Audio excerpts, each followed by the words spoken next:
Hello, my name is Dr. Anne Marie Vanderzanden. I'm a professor of horticulture at Iowa State University, and I'd like to welcome you to the online garden design course. The module I will be presenting is Landscape Preference, Understanding Our Connections to Plants and Nature.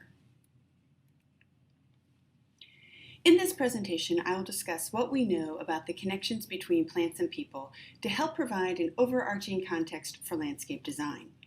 I will also discuss why we as humans prefer some landscape settings over other settings.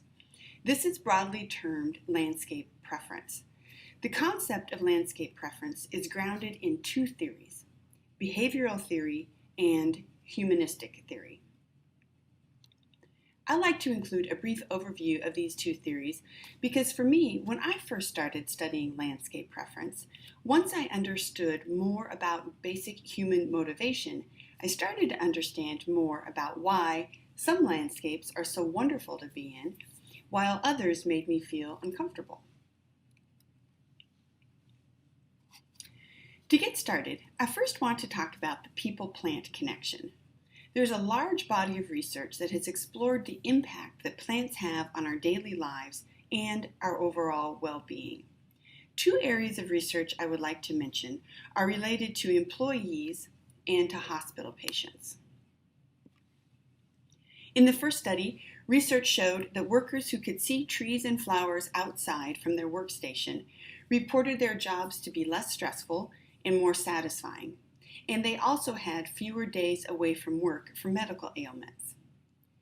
In the studies of hospital patients, data showed that those who had views of the outside where they could see plants healed faster, had shorter hospital stays, and required less pain medication.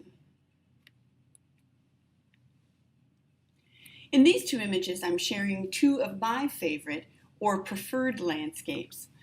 Both of these places were very special to me as a child, and even looking at them now, they conjure up wonderful memories. The deep personal connections we have to landscapes, either natural or those that are built, shouldn't be underestimated. This landscape showcases just how personal landscape preference can be. A student shared this picture with me after taking my design courses.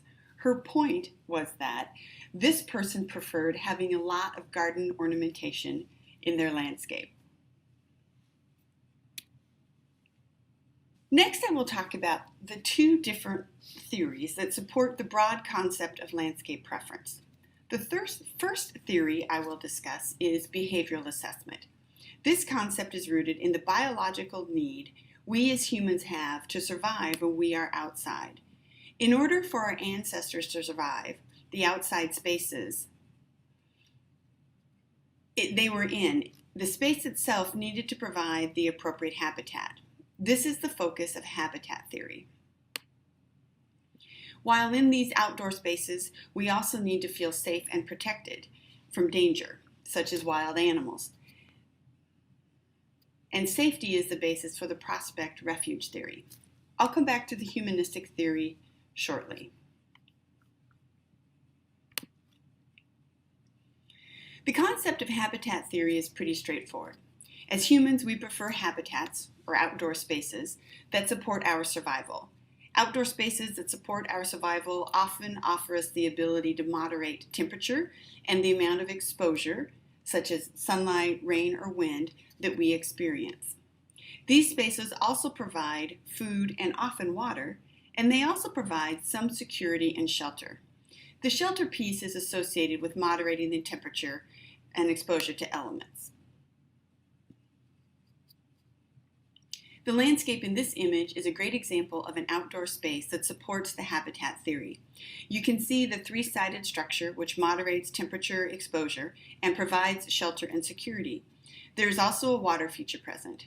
What isn't evident is whether or not the space provides food as well.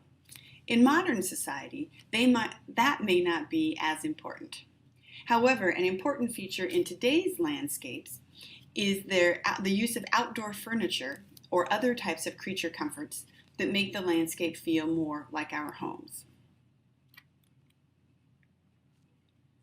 The image on the left has two outdoor living spaces, a deck and a patio, and both of them are too exposed to be comfortable. As a result, they do not support the habitat theory very well. The outdoor living space in the image on the right better supports habitat theory. The space is protected on at least two sides, and the overhead canopy of the trees also creates a sense of enclosure. Prospect refuge theory is a second part of behavioral assessment. In simple terms, we like to be in landscapes where we can see, there's prospect, without being seen, which is refuge. This is one reason the front porch is such an important part of a landscape.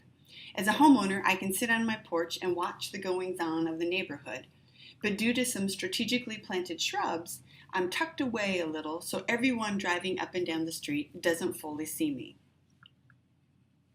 The image on this slide illustrates an exposed deck with no refuge, as well as a deck with a small lattice structure added, which does provide some protection, and as a result, refuge in the backyard.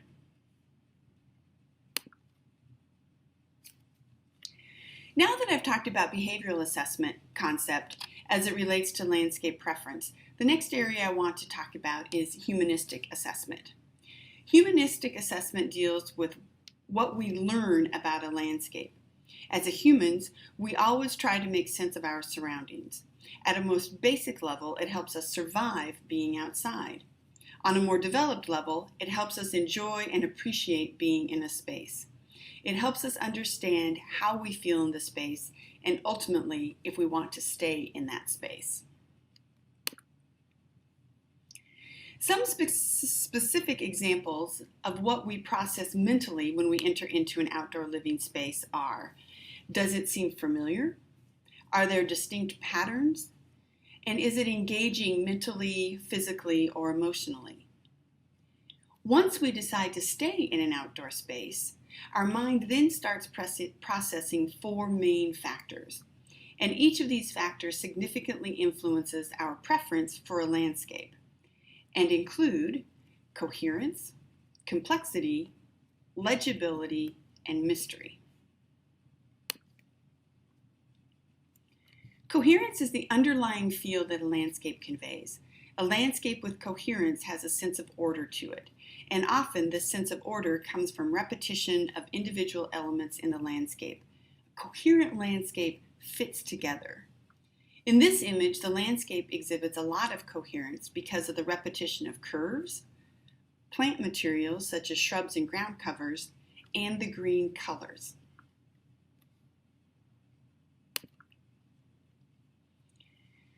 Complexity is the second preference factor and gets at our need for landscapes to be mentally engaging. Complexity provides this by providing a variety of elements for us to look at. However, there needs to be a comfortable balance between visual chaos and boredom. The planting bed in this image has a mix of bright colors, yellow and red, and more subdued colors of green and purple. This combination provides a good amount of visual interest.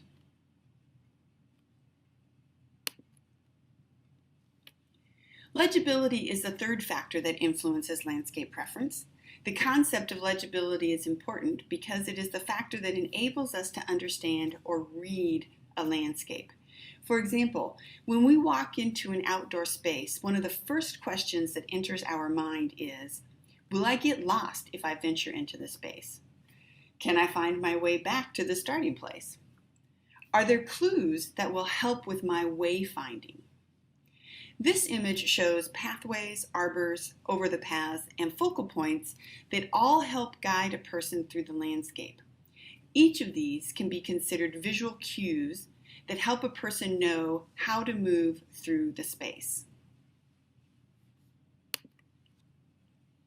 These two images further illustrate legibility in the landscape. The landscapes in both images have an obvious focal point. The gazebo at the end of the lawn area in the image on the left, and the white arbor and white lawn chairs in the image on the right. Both landscapes also offer a clear way to get to the focal point. In both cases, the way to the focal point is clear both visually because of a mostly unobstructed view, and also physically because there is a clear path to walk in order to reach that focal point. Mystery is the fourth element that influences our landscape preferences. And research shows that mystery is the most important of the four factors. This is because as humans, we are curious by nature. We want to be in outdoor spaces that give us a sense that there is more to learn or experience in the landscape than just what we see when we are standing in one location. The sidewalk in this image is a great example of mystery. The vantage point that the photo was taken from shows a clear way to move through the landscape, suggesting it is a legible space. But there is also a corner at the far end of the sidewalk that shows that the sidewalk continues for quite some distance and that there is more to be experienced in the landscape than just what can be seen.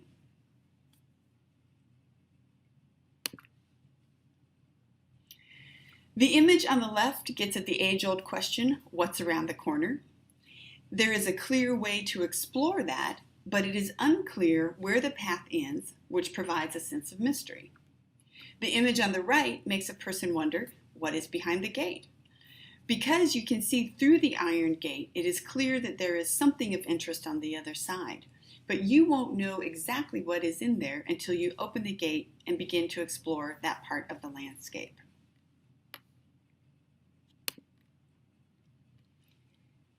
This brings me to the conclusion of this presentation on landscape preference and understanding the connections we have to plants and nature. In summary, this presentation has highlighted that there is substantial evidence, both anecdotal and research-based, that plants and natural and built landscapes play an important role in our lives. Further, what we know about landscape preference shows that preference is both in our genes and learned. Our individual preferences are present every time we experience an outdoor space. And finally, the four key landscape characteristics, coherence, complexity, legibility, and mystery that I highlighted are universal to the overall concept of landscape preference. I hope that you've enjoyed this presentation on landscape preference as part of the Iowa State University Department of Horticulture online garden design course.